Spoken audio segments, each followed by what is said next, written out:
The ACU men's basketball team is riding high at 7-1. I'm Max Preston. And I'm Grant Boone. We'll recap this historic start to the season and preview some of the big games coming up in December. It's the Joe Golding Show right now.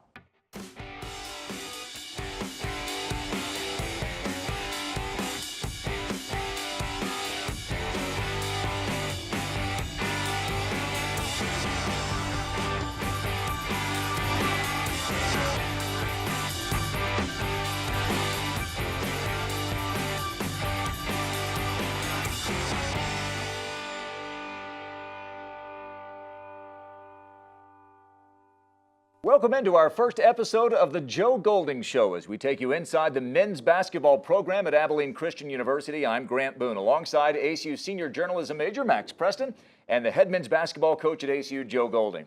Coach, congrats on a great start to the season. You're 7-1. It's the best start, in fact, for an ACU team since 1998. The success has yielded you some national attention with your team in the top 60 in the net ranking, which is the new metric that the NCAA Men's Basketball Selection Committee is using. When you look at this start, what is it that you say has been, as much as anything, the reason for it? You know, I think we were fortunate to get a good start against Arkansas State. That was a big win for us. You know, that was a team that whooped up on us pretty good last year. They beat us double digits. And to get that victory at home the way we did in that fashion, to beat them by double digits and kind of completely flip the script from the year before, I think gave our guys a lot of confidence moving early in the season. You know, early in the season, you're looking for momentum-type building wins, and I think that, you know, obviously was a big one to get off on the right foot, and then obviously that propelled us moving forward. So I think there's a lot of things in that, but I think the Arkansas State win was a big one. Coach, congrats on the 7-1 start so far to the season, and good luck the rest of the way. In the first 8 games, though, what would you say has been the factor in your team's play that's given you this strong start? I think the biggest factor is just having a bunch of guys back. We have a bunch of seniors and juniors in that locker room, and I think early in the year, I think there's an old saying in college basketball: old teams win. You know, early in the year and late in the year, and so I think we're an old team now. You know, and I say that in a good way. Because we have a lot of experience in that locker room, and those guys have grown up. You know, we like to tell the story of when these guys were freshmen, we were probably the worst team in college basketball, and that's no knock on them. That's just kind of where we were as a program trying to start and build this transition. And we've stayed the course. Those guys have worked really hard behind the scenes with our strength and conditioning coach, with Coach Decker. They worked really hard on their game, and then our staff has done a really good job of continuing to recruit behind them. And I think these guys have just grown up, you know. So you go from one of the worst teams to a top 60 team right now where we are in college basketball. So I think, maturity and just being older, I think that's played a big part in the start as well. Well, the Wildcats will try to build on this great start. Some huge games coming up in the month of December. We will preview those a little bit later on. But when we come back, we'll recap this terrific start to the season. Stay with us. This is the Joe Golding Show. Welcome back to the Joe Golding Show. The ACU men's basketball team 7-1 to start the season, sweeping all 7 games in the month of November. Coach, let's go back to that first week of the season. A lopsided victory against Arlington Baptist. You faced your first Division I opponent, Arkansas State, November the 9th. First opposing team to ever play in Moody Coliseum 50 years ago. Here come the Red Wolves back into town. They beat you their place last year by 14. Why was that victory that you got on November the 9th? You led wire to wire. You win going away 94-73. Jalen Franklin, an Arkansas kid, goes for 24 points.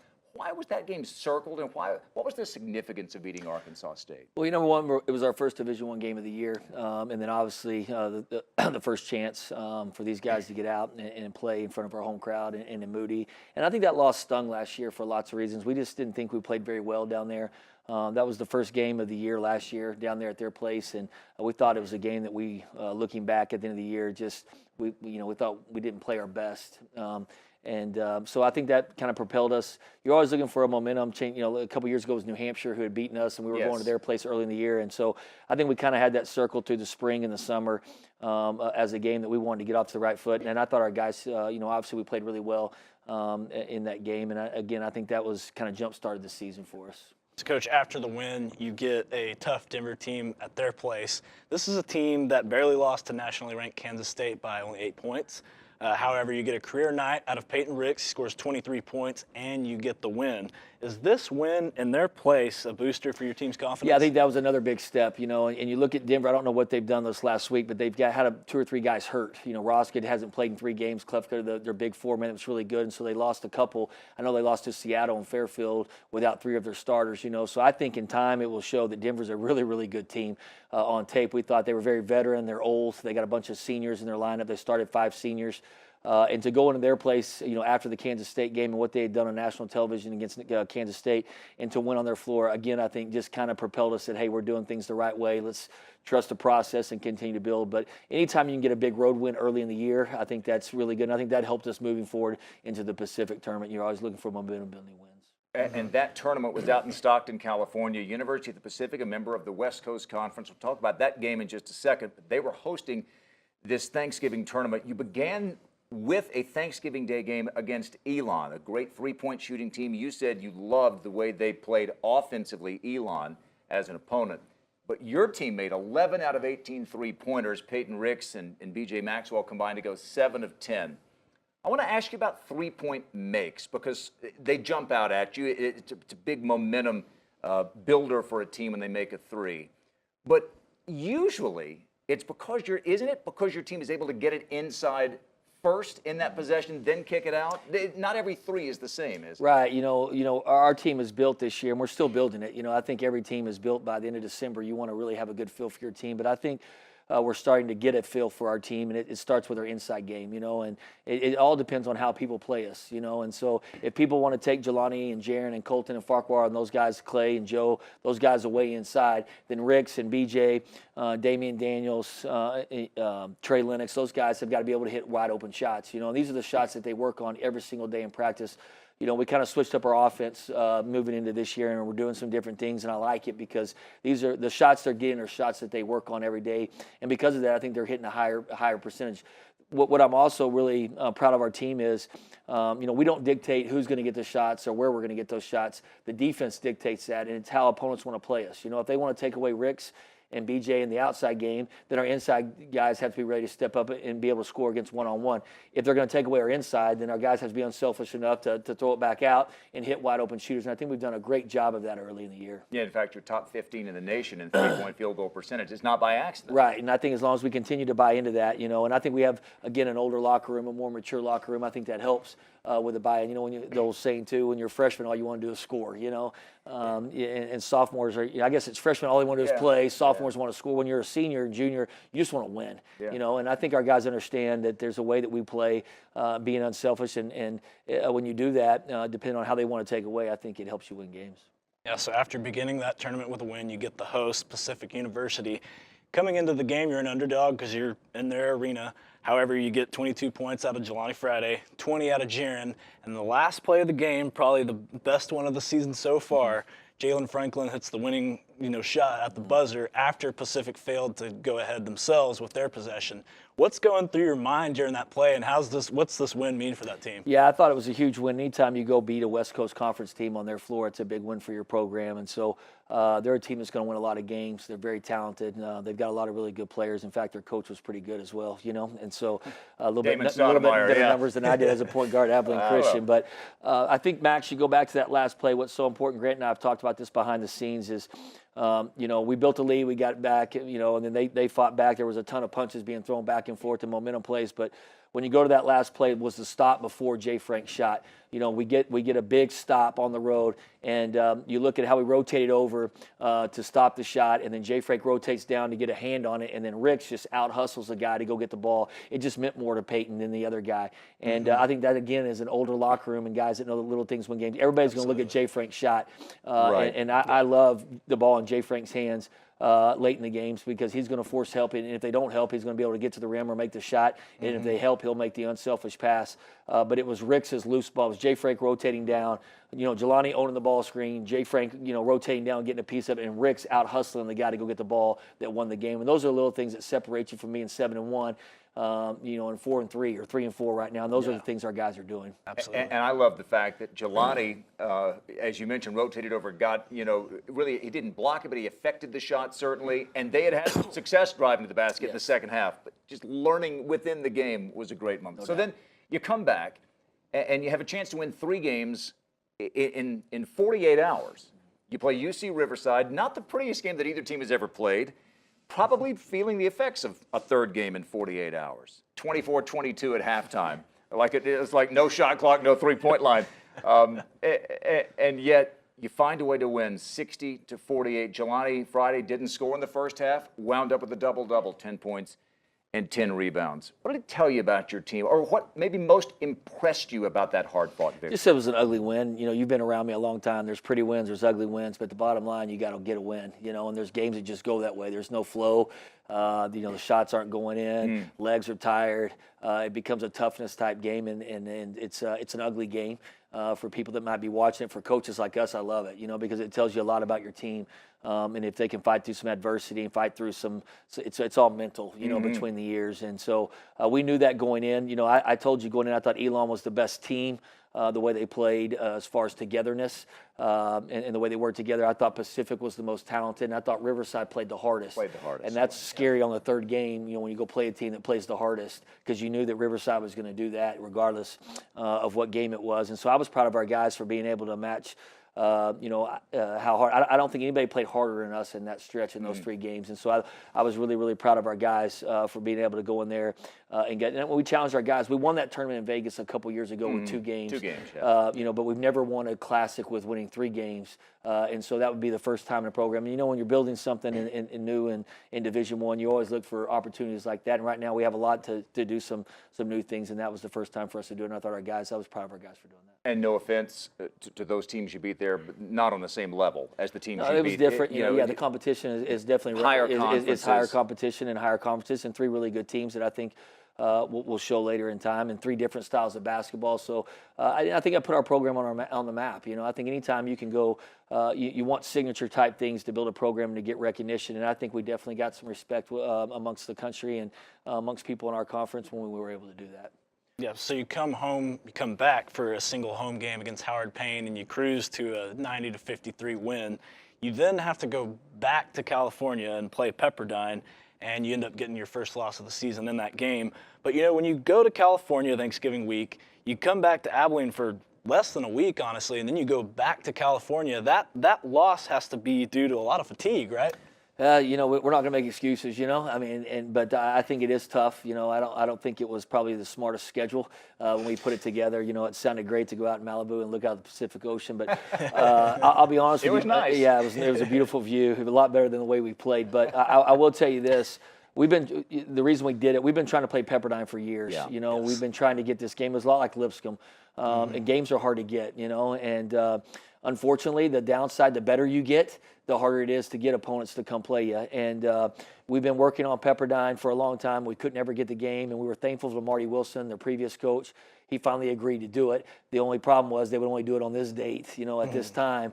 And we kind of knew we already had this exempt built in, but we wanted to play Pepperdine. Not so much for the Pepperdine game this year. That was great to go back there, but I want it for our campus here next year. Yeah. They're going to come back and play us here. And I think, a lot of people talk about I hear stories all the time of the last time Pepperdine played here and the atmosphere that it was 1984 in Moody Coliseum in that game. And I think it's important that we play our sister schools like that, And so, look at the last 2 years, played Lipscomb twice last year, 2 really, really good games. Played Pepperdine this year, and obviously they'll return the game. So it wasn't the best scheduling. You're right, his turn is flying right back out to the West Coast again. But I think, we did it for the right reasons. And when you're trying to build a program, I think it helps to play rivalry type game. It shouldn't be, I guess it's not a rivalry yet, but try to build some rivalries amongst the Church of Christ schools. Absolutely. And I'll say 2 other things about that. Number 1, Pepperdine plays Gonzaga twice a year, every year. They're part of that West Coast Conference. And that's not a bad team, Pepperdine. I was very really impressed. Good players. Coached by talking. Lorenzo Romar, who took Washington to the Sweet 16 3 Yeah, I think they're playing really well. They're 5-2 now, and they can really score the basketball. And when we didn't do a good job of first half of guarding the 3-point line, and they hit 7 threes. We did a much better job of second half. They only hit 1. But we lost the game in the first half, and so we'll learn from it. And you want to win them all. That's the plan, but it's hard to do. And we lost one, so I'm looking forward to see how we bounce back from a little adversity here Tuesday night. And you have a huge set of games coming up, not just this week, but for the rest of the month of December. We will preview those games a little bit later on. As we go to break, though, take a look at some of the scores from around the Southland Conference. This is the Joe Golding Show. Welcome back to the Joe Golding Show. When I asked Coach Golding last weekend what one quality he thinks is most responsible for his team's great start to the season, he pointed to the leadership of his veteran players and specifically senior Jaren Lewis, who has now played exactly 100 games in an ACU uniform. The all-conference forward hasn't brought any magic from his hometown of Orlando, just a lot of hard work and discipline on the court and in the classroom. Here's Marlow Davis with the man his teammates call Louie. Thanks, Grant. Thank you, Jaren, for coming in today. You guys have had an amazing season up till now. You went undefeated for a long time, created national buzz, and then unfortunately went to California and lost to Pepperdine. But still, you have a 7-1 record, and it's the best that the men's basketball team has done in 20 years since the 98-99 season. How has that impacted the team? How are you guys feeling about this? Oh, it's been really big for us. We knew coming into the season we wanted to get going early, we wanted to get hot, get going, get rolling, and it's just really a testament to all the hard work we put in and a lot of what we've been through. We got a lot of guys coming back from previous years, previous teams, so we kind of knew what to expect coming into the season and knew what to do and knew how to handle it. And you guys have so many returning players. Obviously, you guys have great chemistry on and off the court. How has that affected your secret to success so far? It's been huge. We always come back in the summer around June and stay pretty much until school starts for summer workouts, and that's always really essential to us, like building our chemistry, building the camaraderie as a team, especially bringing in 4 new guys, counting Tobias as our redshirt freshman. It's just really big, helps us build relationships. It's one of our team pillars. That's what we really focus on. We really strive to do every day. So the team chemistry has been a big part in our success so far. Awesome. And you personally, Jaren, you're doing great this season. You are averaging 16 points a game already. You were named Southland Conference Player of the Week in November. And entering this season, you were ACU's all-time leader in rebounds and the leading scorer for ACU's Division I history. Can you tell us a little bit about your personal basketball journey and your experience at ACU? Personally, it's just been a lot of hard work since I started playing the game at the age of 3. ACU started recruiting me my sophomore year. They saw me in a tournament in Mississippi. I really loved everything about ACU when I came on my visit, loved the staff. And then once I got here, I just knew it was right on my visit and everything. And really just a lot of hard work has been put into everything that's come out this season. Starting off my freshman and sophomore year, we were really just trying to make a name for ourselves in the conference, just trying to bounce back, just really build this team up. And the past 2 years, we've really taken some steps forward, and it's really paid off for us, all the hard work we put in. Yes, obviously has. You guys have been doing great. And as a player, who can you tell us has been really influential on the court? Just give us the names of a few guys that have been really great this year. Well, starting from summer, Peyton Ricks has really improved a lot. And, we've all noticed it really from just the first couple weeks of summer practice. He was just a different player, and you could just tell. And then Jay Frank is huge for us. He's just our point guard. He holds it down for us, floor general. And then everybody plays a huge role. And then we've all been really impressed with the young guys and the new guys coming in who haven't, even the guys who haven't played many minutes in the past. B.J. Maxwell stepped up a lot. And then you got the new faces, Damian Daniels, Joe Pleasant, Clay Gaiman, Tobias Cameron. The new faces have stepped up and helped a lot, and they've been ready. Y'all have been strong all the way around. Yeah. Awesome. Well, thank you for coming in today. When we come back, we'll preview the games coming up for the ACU men's basketball team. Don't go anywhere. It's the Joe Golding Show. Let's turn our attention now to the next couple of weeks for ASU, beginning with a game Tuesday night against the Fighting Camels of Campbell University. They come in from Bowie's Creek, North Carolina. ASU went there for a Thanksgiving tournament last year, and you beat them at their place. Chris Clemens, one of the best players to ever take the Moody Coliseum court. He's the leader in career points scored among active players, and he leads all of Division I this season in points per game with 32 a pop. Okay, so he's a dynamic player. Why is he so special? One is he has the ultimate green light, and he deserves it. He's a special player, and he can score when he crosses half court. he can score the basketball. And so, his guys do a really good job. They run a great offense. Coach does a really, really good job of spacing the floor and making it really hard to try to double him and do some different things because they have really, really good players around him. He's an unselfish player too. He's a really good passer. He still shoots almost 50% from the floor, even though he takes a ton of shots. He's just he's a pro. He's going to be an NBA player, I think. He's a pro. He's on NBA boards, and he can really, really, really score the basketball, and it makes him awfully tough to defend. So he can score you talk about different levels, guys. There's some guys that just can hit threes. There's some guys that can just get to the rim. There's some guys that just have mid-range. He can score from all three levels, and then he's an exceptional free throw shooter, and he gets fouled a bunch. He really shot fakes a bunch and gets into your body. So you have to be very disciplined to defend him. And really, really tough guard. Anytime you have a guy that can score from all three levels and then shoots free throws at a almost 90% clip, they obviously draw your attention. And so we're going to have to be prepared. We're going to have to throw multiple looks at him and do some different things to hopefully keep him off balance. A game that people really have circled on their calendar this year is Texas Tech, December 15th. You go to their arena. They're a nationally ranked team. You're in throwback unis, and then your friend Chris Beard is coaching on the other side. Could the magnitude of this game be any bigger? It's a little bit bigger than when we scrimmaged him when he was at McMurray about 5 or 6 years ago. We had a heck of a battle and nobody watched it. There might have been 3 people. I think Gardner Roberts was there. Gardner's there. In fact, he was out in Pepperdine. He's obviously a great friend of the program. But the stakes have gotten a little bit higher, and Beard's obviously gone on a terrific run and since that day. But I think what I want to say on that is we're just so thankful for Coach Beard. Not only the friendship that I have with him and being able to bounce different ideas as we go along here, but for how he's taking care of Abilene Christian. He loves Abilene Christian. Yep. Abilene Christian played a big part in where he is today. He was able to be here as an assistant coach. He got his master's degree from Abilene Christian. And I think he learned a bunch, and it was kind of the start in his business, and so in his coaching profession. So he's always wanting to give back. He spoke 2 years ago at our Tip-In Club dinner. He's had us there 2 years in a row, and so last year when we played, he had the idea, hey, let's do this throwback game in the old Municipal Coliseum, which is fun for me. I grew up in Midland, Texas. I used to go watch Gerald Myers' teams there play. Actually went to a couple concerts there back in the day, and some old country concerts. And so I'm going to want to follow up on that in a minute. To see, but and so for me, it will be fun, to go back. But just thankful for Coach Beard. He not only is it a guaranteed game for us, which takes care of our program financially in some ways.